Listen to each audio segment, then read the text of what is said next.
আমি ছোট থাকতেই আমার মা মারা যায়। আমাকে মানুষ করার জন্য বাবা আরেকটি বিয়ে করে। আমি ছোট বড় সবাইকে আপনি করে ডাকতাম। আমার একটা সৎ ভাই ছিল। আমার সৎ ভাইয়ের চরিত্র তেমন একটা ভাল ছিল না।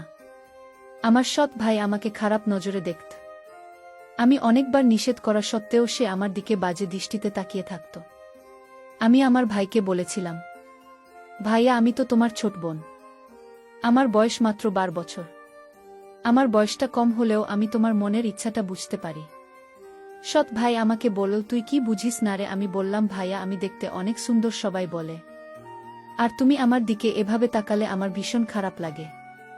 সৎ ভাই তখন বলল, আমি তোকে তো অনেক ভালোবাসি। তুই যদি আমার বন্যা হতো তাহলে আমি তোমাকে বিয়ে করতাম। ভাইয়ের মুখে এই কথা শুনে আমি নিশ্চিত হলাম, ভাইয়া আমার কাছে গোপনে অবশ্যই কিছু চাই।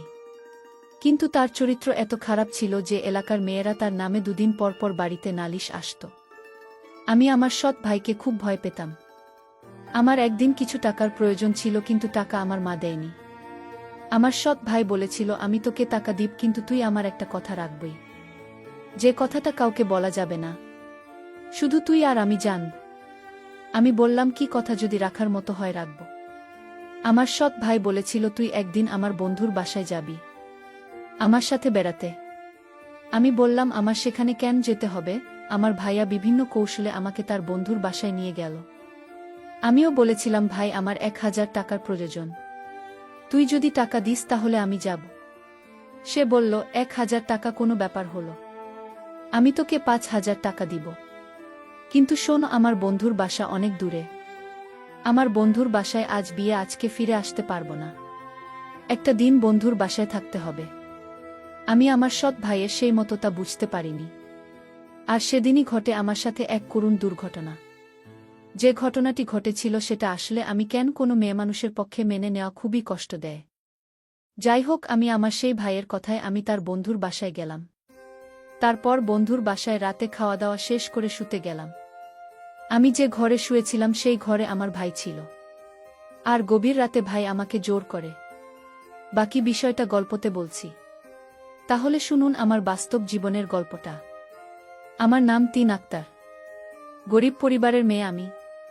বাবা কৃষি কাজ করে, কিনা পড়ালেখায় অনেক ভালো, তাই পড়ানোর আগ্রহ বেশি। তিনাকে পড়াতে চাই, তাই তো কষ্ট করে হলেও ভার্সিটিতে ভর্তি হয়েছে। আজই গ্রাম থেকে এসেছে, সে এমন এক অবস্থায় পড়েছে। তিনি দেখতে অসম্ভব সুন্দর, অনেক নরম মনের, যখন তখন যাকে তাকে বিশ্বাস করে ফেলে। লেখাপড়া ছাড়া আর কোনো কিছু বোঝে না। গরিব হলেও অনেক আদরের, কিনা সবার চোখের মণি। কিন্তু তিনার বাবার পক্ষে এত টাকা জোগাড় করা কষ্ট হচ্ছিল। কোথা থেকে এত টাকা আনবে? মেয়েটার বড় ইচ্ছা কলেজে লেখাপড়া করে বড় কিছু হয়। কিন্তু আমার তো নুন আনতে পান্তা পুরায়। আমার বাবা রাত দিন পরিশ্রম করে আমার লেখাপড়ার খরচ বের করত। কিন্তু বাবার কষ্ট আমার কিছুতেই সহ্য হতো না। আমি বাবাকে বললাম, বাবা আমার জন্য তোমার এত কষ্ট করতে হবে না। আমি লেখাপড়া করেছি, আমি নিজেই বের করতে পারবো। বাবা বলল, তুই কেমন পারবি? বাবা তুমি কোনো চিন্তা করো না, শুধু আমার প্রতি দয়া রাখ, আমি ভার্সিটিতে পড়ালেখা করব বাবা। এটা আমার স্বপ্ন। আমার একটা সৎভাই ছিল। আমার মা ছোটবেলায় মারা যান, কিন্তু আমার বাবা আরেকটি বিয়ে করেন। কারণ সংসারে রান্না বান্না করার মতো কোনো লোক ছিল না। আর তাই বাধ্য হয়ে বাবা বিয়েটা করল। আমার ছোট মাত্র আমাকে খুব ভালোবাসে, নিজের মায়ের মতো আমিও দেখি।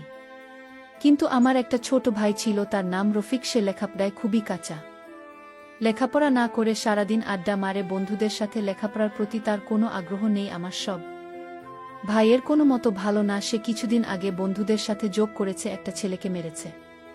কিন্তু এই ছেলের চিকিৎসার সমস্ত খরচ আমার বাবার বহন করতে হয়েছিল। আমার বাবার কথার অবাধ্য থাকতে সবসময় আমি এত ভাল লেখাপড়া করি। তার প্রশংসা শুনলে তার মাথা নিচু হয়ে যেত। আমার প্রশংসা সে কিছুতেই সহ্য করতে পারত না, কারণ আমি তার সৎ বোন ছিলাম। নিজের আপন বোন হলে আজ সে খুশি থাকত হয়তো। যাই হোক, আমার সৎ ভাই কিছুদিন পর একটা মেয়েকে পছন্দ করে। তাকে সে বিয়ে করতে চায়, কিন্তু তার তো কোনো কর্ম নেই। বিয়ে করে কিভাবে সংসার চালাবে? বাবা তাকে নিষেধ করেছে যে তুমি এখন বিয়ে করতে পারবে না, আগে একটা চাকরি করো, তারপর দেখা যাবে। আমার সৎ ভাই তখন বাবার সাথে রাগারাগি করল। বলল, ওই মেয়েকে না পেলে সে বাঁচবে না। নিজেও মরে যাবে। আর কত কি বলতে লাগল। আমার ভাই বাবার সাথে রাগ করে বাড়ি থেকে চলে গেল। একটা বেসরকারি প্রতিষ্ঠানে চাকরি নিলাম আর ছোট ভাই। এর মধ্যে মেয়েটির বিয়ে হয়ে যায় অন্য জায়গায়, যার জন্য সে চাকরি নিল তাকে পেল না। আমি তাকে সান্ত্বনা দিলাম, ভাইয়া আমি তোমাকে এর চেয়ে ভালো মেয়ে আমার ভাইয়ের জন্য নিয়ে আসব। সে তখন আমায় বলল, আপু তোর একটা কথা বলি। আমি বললাম, কি কথা ভাইয়া? রফিক বলল, আমি তো লেখাপড়ার সমস্ত খরচ আমি দেব, আমি তো স্বপ্ন পূরণ করব। এই কথা শুনে আমার ভালো লেগেছিল, কিন্তু হঠাৎ এত মায়া আমার জন্য কেন হলো তা নিয়ে আমার মনে কৌতূহলের সৃষ্টি হলো। আমি বললাম, ভাইয়া থাক, তোমার কষ্টের টাকা দিয়ে আমার লেখাপড়া করতে হবে না। ভাইয়া তখন বলল, তাহলে তুই আমাকে পর ভাবিস। আমি তার উত্তরে বলেছিলাম, পর ভাবো কেন, তুমি তো আমার ভাইয়া। কিন্তু আমার খুব স্বপ্ন ছিল কলেজে লেখাপড়া করা, আর তাই রাজি হলাম। ভাই আর কোথায়? ভাইয়া বলল, তুমি রাজি হয়েছ, আমার টাকায় লেখাপড়া করবে। তবে আপু আমার একটা কথা তোমার শুনতে হবে। আমি বললাম, কি কথা শুনতে হবে? তখন সে বলল, পরে বলবো, তবে আমি যা বলি তাই তোমার শুনতে হবে। আমি বললাম, ঠিক আছে, আগে কলেজে ভর্তি হওয়ার টাকা দাও, তারপর দেখি। তখন আমার ভাইয়া ভার্সিটিতে ভর্তি হওয়ার জন্য টাকা দিল। আমি কলেজে ভর্তি হলাম। আমার এত ভালো লাগছিল। আমি লেখাপড়া করব, ভালো একটা চাকরি করব। আমি ভার্সিটিতে যেদিন প্রথম পা রাখলাম, আমি এত বড় ভার্সিটি দেখে অবাক হয়ে তাকিয়ে দেখছে, আর ভাবছে এত বড় ভার্সিটিতে পড়ব আমি। চারপাশে দেখছে আর খুশি মনে হচ্ছে, কত ছাত্রছাত্রী ঘুরে বেড়াচ্ছে, আশেপাশে বড় বিল্ডিং, রাস্তা দিয়ে হেঁটে যাচ্ছে আর স্বপ্নের রাজ্যের কথা ভেবে চলেছে। একটু পর পর চোখের চশমাটা ঠিক করছে। এটা তিনার একটা অভ্যেস ধরতে গেলে। তিনি ইচ্ছে ছিল এমন বড় ভার্সিটিতে লেখাপড়া করার, আজ তা পূরণ হতে যাচ্ছে। ভাবতে খুশি লাগছে। হঠাৎ কারো সাথে কাজ করে করে ধাক্কা খেয়ে নিচে পড়ে গেলাম। স্বপ্নের কথা ভাবতে ভাবতে একটু বেশি অন্যমনস্ক হয়ে গেছিলাম। নিচে পড়ে ওপরে তাকাতেও পারলাম না। তার আগেই কেউ ঝড়ের গতিতে আমাকে উঠিয়ে ঠাস করে চর বসিয়ে দিন। আমি অবাক হয়ে সামনের মানুষটার দিকে তাকিয়ে আছি। একটা মেয়েকে দেখলাম, তাকে দেখে মনে হল কোনো বড় লোক ঘরের মেয়ে। সে আমাকে বলল, তোর তো সাহস কম না। আমাকে ধাক্কা দিয়ে আমাকে আরও কয়েকটা ছেলে মেয়ে ছুটে এল মেয়েটার কাছে। সুরমা, কি হয়েছে রে? এই মেয়েটার জন্য আমি পড়ে গেছিলাম। ওর সাহস কি করে হলো আমাকে ধাক্কা দেওয়া? কে এই মেয়ে? নতুন মনে হচ্ছে। এই মেয়ে কখন ভার্সিটিতে ভর্তি হলো? সুরমার বন্ধুরা বল, দাঁড়া, এই মেয়ে নতুন হলে তো ঝুঁকে দেখে ছাড়ব। সুরমার বন্ধুর আমি বলল, পুলিশকে বলেছি, সুরমা শাস্তিটাও হয়ে যাবে। কিন্তু রাহুল তো এখনো আসে নাই, ওকে ছাড়াই কি করবি? ও আসলে হবে না। এর আগে মেয়েটাকে ধাক্কা মেরে ফেলে দেওয়ার শাস্তি দিতে হবে। আমি ওদের কথার কোনো কিছু বুঝতে পারছি না, কি বলছে ওর মাথায় ঢুকছে না। আমি ভাবছি, আমাকে কেন মারল? আমি কি ইচ্ছে করে ধাক্কা দিয়েছি? অনেক কষ্ট লাগছে, কিন্তু কিছু বলতে পারছি না, চুপ করে আছে। এই যে মেয়ে, তোমার নাম কি?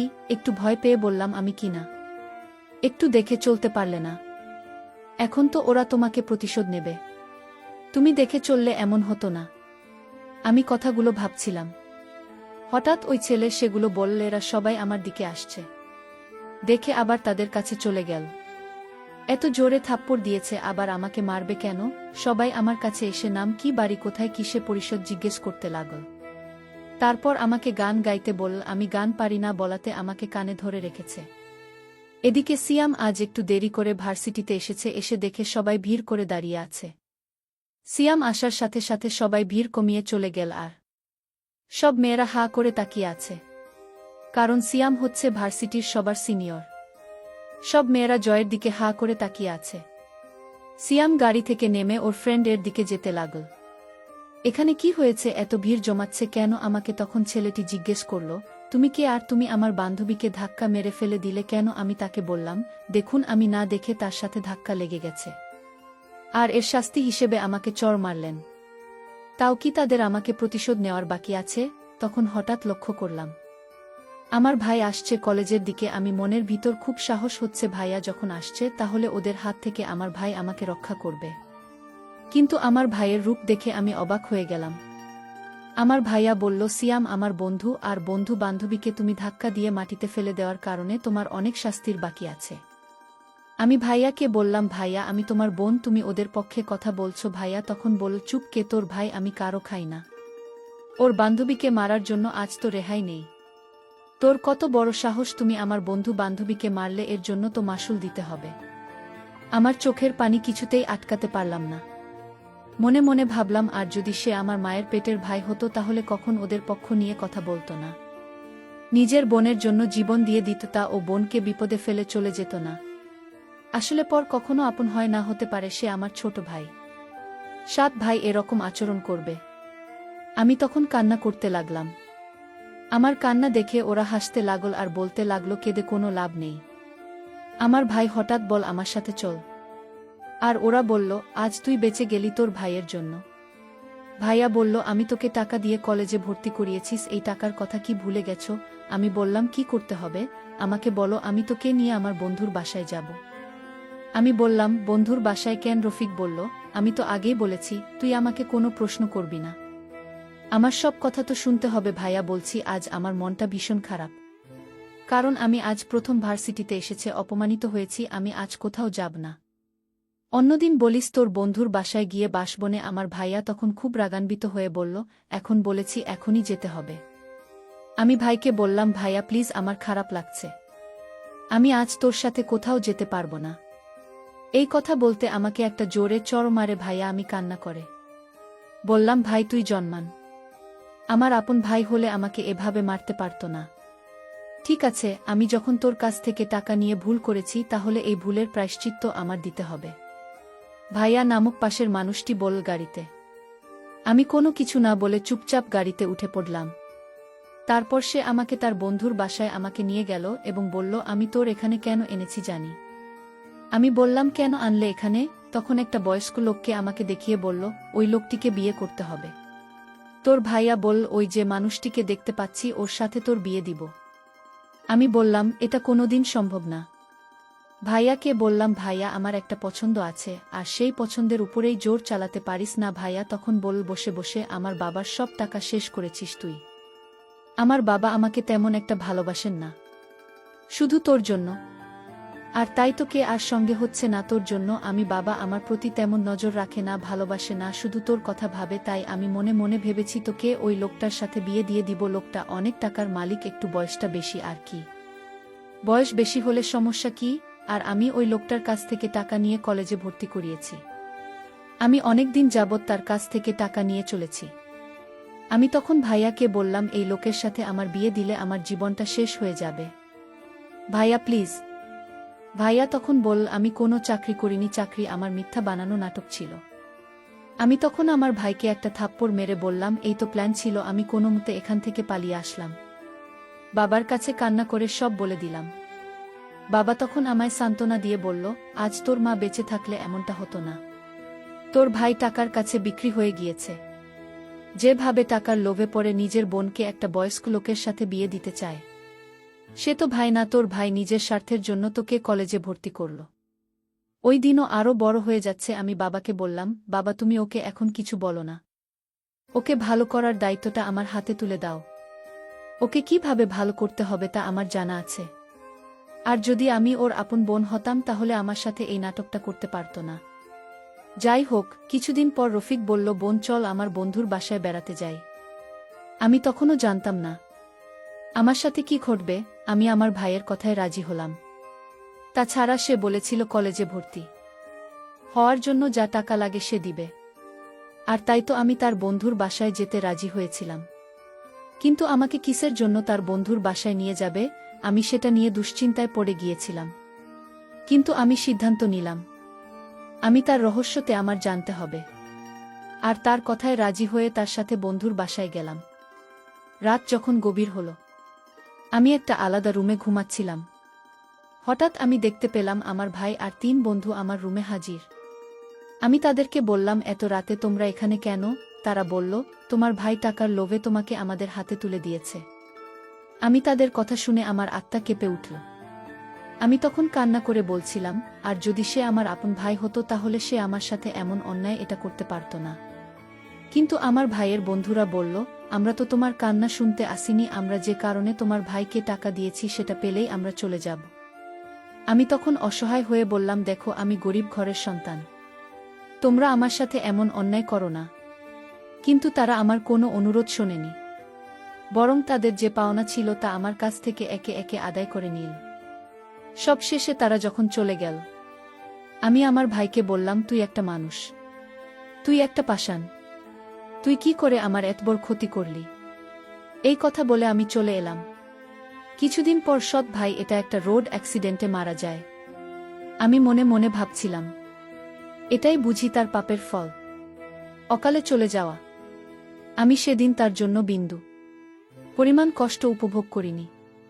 আজকের গল্পটা এখানেই শেষ করলাম। ভালো লাগলে চ্যানেলটি সাবস্ক্রাইব করে পাশে থাকবেন। ধন্যবাদ।